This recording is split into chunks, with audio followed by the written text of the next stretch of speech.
Induction furnace क्या होती है। जैसे कि हमें पता है कि प्रेरण भट्टियों में और चुंबकीय पदार्थों की अपेक्षा चुंबकीय पदार्थों में ऊष्मा उत्पादन अधिक होता है। अब हम पता है और चुंबकीय पदार्थों की अपेक्षा चुंबकीय पदार्थों में ऊष्मा का उत्पादन अधिक होता है, क्योंकि चुंबकीय पदार्थों की अपेक्षित चुंबकशीलता, जिसे रिलेटिव परमेबिलिटी भी कहते हैं, कि इकाई से अत्यधिक होती है। एक से वैल्यू उसका मान क्या होता है, ज्यादा होता है, और चुंबकीय क्षेत्र में इन पदार्थों का चुंबकन हो जाता है। इस प्रकार चुंबकीय पदार्थों में भंवर धाराएं तथा चुंबकीय मंदायन इन दोनों ही के द्वारा ऊष्मा उत्पन्न होता है, जबकि अचुंबकीय पदार्थों में चुंबकीय मंदन द्वारा ऊष्मा उत्पादन संभव नहीं है, क्योंकि चुंबकीय क्षेत्र में इनका चुंबकन नहीं हो पाता है। इसमें जबकि अचुंबकीय पदार्थों में चुंबकीय मंदायन द्वारा ऊष्मा उत्पन्न संभव नहीं है, क्योंकि चुंबकीय क्षेत्रों में इनका चुंबकन नहीं हो पाता है। आगे क्या है कि प्रेरण तापन द्वारा, यहाँ से प्रेरण तापन द्वारा पदार्थों में ऊष्मा का उत्पादन स्वयं पदार्थ में वैद्युत क्रोध हानि यानी कोर हानिया का रूपांतरण है। पदार्थों में ये कोर हानियां अगर दो भाग की होती हैं, भंवर धारा, एक होती है हिस्टेरेसिस कोर लॉसेज, जिन्हें मंदायन क्रोध हानियां कहते हैं। ठीक है, एक होती है, ये हर जगह हम लेंगे, ट्रांसफार्मर में, जनरेटर में। ठीक है, एक कौन सी एडी, एक होती है हिस्टेरेसिस। ये पदार्थों में ऊष्मा के रूप में प्रकट होती हैं और प्रेरण तापन कहलाती हैं। भट्टियों के चार्ज में उत्पादित ऊष्मा का मान चार्ज द्वारा चार्ज द्वारा ली गई वैद्युत शक्ति पर निर्भर करता है, और वैद्युत शक्ति का मान चार्ज या वोल्टेज के चार्ज के प्रतिरोध पर निर्भर करता है। अर्थात अधिक ऊष्मा उत्पादन के लिए न्यून प्रतिरोध तथा धातु घान का होता है और उच्च वोल्टेज की आवश्यकता होती है। इसलिए प्रेरण भट्टियों को उच्च वोल्टेज पर ही प्रयोग लाया जाता है। कहाँ पे, अब ये को प्रेरण भट्टी को पूछेगा कहाँ कहाँ प्रयोग लाया जाता है, आपको सिंपल सा याद रखना कि जहाँ पे हाई वोल्टेज होता है वहां पे ही इसका उपयोग लाया जाता है, ताकि भट्टियों में उच्च तापक्रम पर ऊष्मा का उत्पादन हो सके। प्रेरण भट्टियों के पदार्थ में उत्पादित ऊष्मा आवृत्ति के वर्ग के समानुपाती होती है। कहते हैं फ्रिक्वेंसी के वर्ग के समान। ऊष्मा कहते हैं हीट जो होती है, हीट को ऐसे दिखाओ तो फ्रिक्वेंसी के किसके होती है, स्क्वायर के बराबर होती है। अर्थात उच्च आवृत्ति उत्पन्न करके धातुओं को उच्च तापक्रम पर गर्म किया जा सकता है।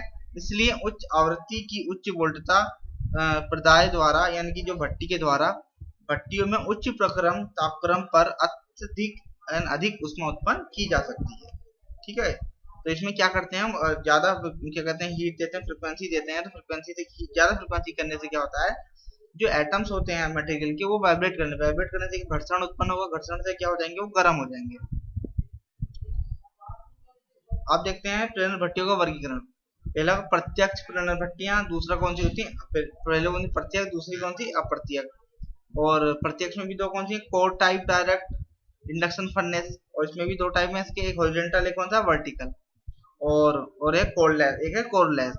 और दूसरी अप्रत्यक्ष कौन सी, इनडायरेक्ट इंडक्शन फर्नेस, इसमें है कोर टाइप, दूसरा कोरलेस, दो टाइप हो गए। ठीक है, इसमें और है आवृत्ति के अनुसार इनका वर्गीकरण करेंगे तो लो, मीडियम, हाई और अति उच्च।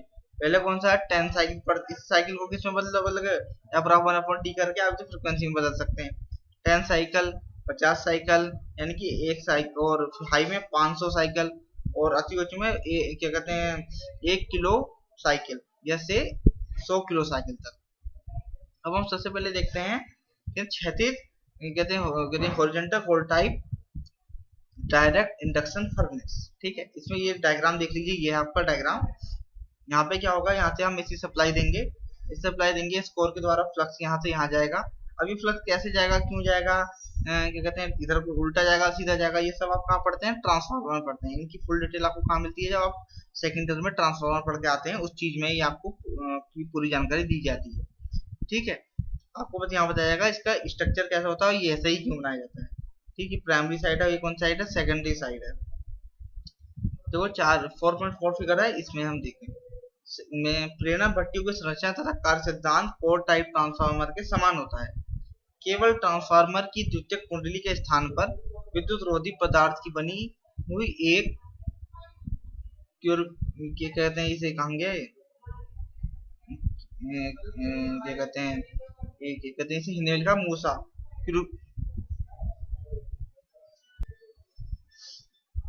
जो ट्रांसफार्मर की द्वितीयक कुंडलन का कार्य करता है, मतलब प्राइमरी ये हो गई और इसे सेकेंडरी को इन्होंने हिंदी में मूसा कहा है, क्या, ठीक है। यह चार्ज लघुपतित एकल बर्तन की तरह होता है जिसका प्रतिरोध या प्रतिबाधा लगभग नगण्य होती है। इस भट्टी में ट्रांसफार्मर की तरह ही पटलित लोहित रोड की एक तरफ की भुजा पर प्राथमिक कुंडलन लिपटी होती है जिसे प्रत्यावर्ती प्रदायी वोल्टेज के संयोजित किया जाता है। भट्टी से कार्य लेने के लिए जब प्रदायी वोल्टेज का स्विच ऑन किया जाता है तो प्राथमिक कुंडलन द्वारा उत्पादित परिवर्तनशील फ्लक्स लोहित रोड के माध्यम से चार्ज में विद्युत वाहक बल प्रेरित कर देता है जिस कारण चार्ज में भंवर धाराएं उत्पन्न हो जाती हैं और चार्ज गर्म होकर पिघलने लगता है। चार्ज मतलब जो मटेरियल होगा। इस भट्टी में प्रयुक्त ये 20 की जो है ना, इसकी बात हो रही है मूसा की बनावट इस प्रकार की होती है कि चार्ज क्षैतिज रहता है, यानी हॉरिजॉन्टल रहता है, ठीक। और इसलिए इस भट्टी को क्षैतिज प्रेरण भट्टी का नाम दिया गया है। कमियां क्या है इसमें? प्रस्तुत भट्टी की प्राथमिक तथा द्वितीयक परिपथ का चुंबकन युग्मन अति निर्बल होता है। इसके कारण क्षरण प्रतिघात अत्यधिक बढ़ जाता है या शक्ति गुणांक अति न्यून हो जाता है। इसलिए भट्टी की अभिकल्पन न्यून आवृत्ति के लिए की जाती है। इसका मतलब इसे कहाँ यूज करेंगे? क्षैतिज वाली को लो फ्रिक्वेंसी पे। और प्रस्तुत भट्टी की सामान्य आवृत्ति 50 साइकिल पर सेकंड में प्रयोग करने से विद्युत चुंबकीय बलों के कारण इसकी गलित धातु में तीव्र विलोडन यानी स्ट्रिंग होने लगता है। इसलिए इसे न्यून आवृत्ति पर ही प्रयोग किया जाएगा। न्यून आवृत्ति पर प्रत्यावर्ती प्रदायी वोल्टेज उत्पन्न करने के लिए अलग से मोटर जनरेटर सेट अथवा आवृत्ति परिवर्तक की आवश्यकता होती है। इसलिए प्राथमिक कीमत तथा अनुरक्षण कीमत अतिरिक्त बढ़ती है, ठीक है।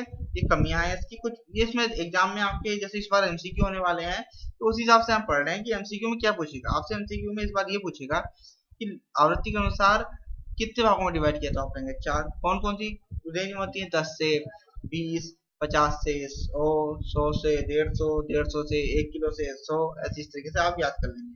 अब इसमें कमियां क्या है? कमियां पूछ रहे हैं कि इसमें क्या कमी है, तो आप कह देंगे इसका पावर फैक्टर न्यून हो जाता है, 10 से ऊपर यूज नहीं की जा सकती है आपकी। ये मुख्य कमियां। कुछ कमियां और हैं, इन्हें आप अपनी कॉपी में लिखेंगे, यहाँ से देख के इसके स्क्रीनशॉट लेके कुछ यहाँ से कमियां को लिखेंगे। जो चीज नहीं आएगी आप कमेंट में लिखेंगे, उस बात को समझ नहीं आएगा। अब देखते हैं अब कौन है Ajax wired vertical core type direct induction furnace. ये कौन सी है? Vertical type. ये कौन सी थी? Horizontal type. ये कैसी है? Vertical type. इसमें क्या देखा तो पहले डायग्राम देखो। ये क्या है? ये तुम्हारी भट्टी है पूरी, बॉटम केसिंग है, ये प्राइमरी ब्लॉक है, सेकेंडरी ब्लॉक है, ठीक है। ये प्राइमरी कॉइल है, ये कौन सी है? Primary coil.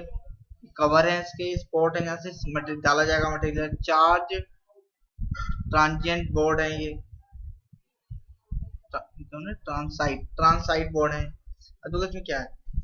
चित्र चार्ज ये वाले चित्र में देखो, ये भट्टी दिखाई गई है आपको, ठीक है। इसलिए इसे ऊर्ध्वाधर नाम दिया गया। क्यों दिया गया है? इसे नाम से दिया गया है क्योंकि आधुनिक एक्साइट वायर्ड भट्टी सक्रोड प्रत्यक्ष प्रेरण भट्टी की ही इसका ही एक विकसित रूप है। इसे गहन चार्ज के लिए क्षैतिज, इसे देखो इसे वर्टिकल नाम क्यों दिया गया है? क्योंकि इसे हॉरिजॉन्टल यूज कर देते हैं, हम इसे वर्टिकल यूज करते हैं, इसे वर्टिकल नाम दे दिया गया। इस भट्टी की संरचना तथा कार्य सिद्धांत लगभग ट्रांसफार्मर के ही समान है। इसमें 3 फेज ट्रांसफार्मर की तरह बंद ई आकृति का पटलीस लोहे रोड एम्बेडेड को क्षैतिज स्थिति में स्थापित रहता है, जैसे यहाँ, जिसके मध्य भुजा पर प्राथमिक कुंडलन होती है और इसी लिंब को वी आकृति की नली के केंद्र से गुजारा जाता है, जिसमें पिघलने के लिए भरी हुई धातु लघु परिपथ द्वितीयक कुंडलन का कार्य करती है। इस प्रकार प्राथमिक तथा द्वितीयक दोनों कुंडली एक ही अवयव पर स्थापित होने के कारण फ्लक्स का क्षरण कम हो जाता है, ऊष्मा उत्पादन बढ़ जाता है, अर्थात भट्टी की दक्षता तथा शक्ति गुणांक दोनों इंप्रूव हो जाते हैं। भट्टी का कक्ष इस्पात धातु की मोटी चादर का बना होता है, जिसके आंतरिक पृष्ठ पर प्रयुक्त लाइनिंग का चयन धान के अनुसार किया जाता है।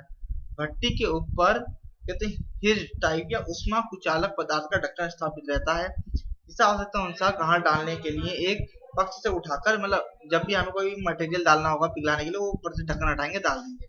और भट्टी के ऊपर किस टाइप का, हिंग टाइप का, ठीक है। और द्रव चलित व्यवस्था, मतलब जो द्रव उसमें अगर लिक्विड हो गया तो उसे हाइड्रोलिक अरेंजमेंट से उठाकर, अगर बहुत बड़ा है तो हाइड्रोलिक अरेंजमेंट लगाएंगे, छोटा है तो छोटे मोटे हाथ से उठा के, क्या कहते हैं, मटेरियल लोहे के, जो ठंडे लोहे के, उससे पकड़ के डाल दें। यह भट्टी लघु परिपथ द्वितीय कुंडलन प्रारूपी ट्रांसफार्मर सिद्धांत में कार्य करती है।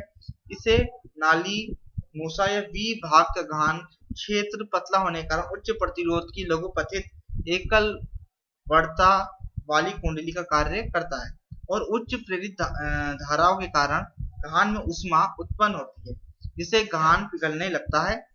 ठीक है, गुण क्या है इसके, गुण क्या है, सबसे पहली बात तो ट्रांसफार्मर की भांति कार्य करता है। ट्रांसफार्मर की भांति कार्य करता है तो 50 से 60 हर्ट्ज तक की फ्रीक्वेंसी पे यूज होगा, तो इसे कहाँ यूज होगा, मीडियम पे। ठीक है, चीज को आप ध्यान रखें, कहाँ पे यूज होगा, मीडियम वाली पे। और मानक 600 वोल्ट तक में इसे यूज कर सकते हैं। इसकी दक्षता कितनी है, 75% है। बी भाग के चारों ओर धातु का प्रतिक्षेपण पतला होने के कारण उच्च प्रतिरोध होता है। ठीक है, इसलिए इसे ऊष्मा का उत्पादन इसी क्षेत्र में सर्वाधिक होता है। इसलिए विद्युत चुम्बकीय बलों के कारण पिघली हुई धातु उत्पादित तीव्र विलोडन क्रिया द्वारा अति शीघ्र संपूर्ण धातु में वितरित हो जाती है। संवहन धाराओं के द्वारा बी भाग के चारों ओर पिघली हुई धातु का परिभ्रमण सदैव जारी रहता है। बी आकृति, ये कुछ दोष क्या है इसके, क्या कहते हैं दोष, क्या ऊर्ध्वाधर कहते हैं ऊर्ध्वाधर सपोर्ट प्रत्यक्ष प्रेरणा की निम्न की कमियां हैं। इसमें कुछ कमियां क्या क्या है, देखो इसमें जो जो मूसा जो क्या है का वी भाग घान की मात्रा सदैव भरा होना चाहिए, मतलब इसमें हर समय मटेरियल भरा होना चाहिए। इस भट्टी में प्रयोग क्या कहते हैं अंतर्यायिक कार्यों के लिए उपयुक्त नहीं है, मतलब जहां इन्हें अंदर रखना है वहां पे इनका उपयोग नहीं किया जाता है। इनका उपयोग कहाँ किया जाता है, पीतल, कांसा, जिंक, टिन, एल्युमिनियम आदि को क्योंकि शोधन के लिए किया जाता है। इस चीज का ध्यान है, शोधन पिघला के, मतलब फैन होते हैं ना, उन्हें हटा दिए जाते हैं।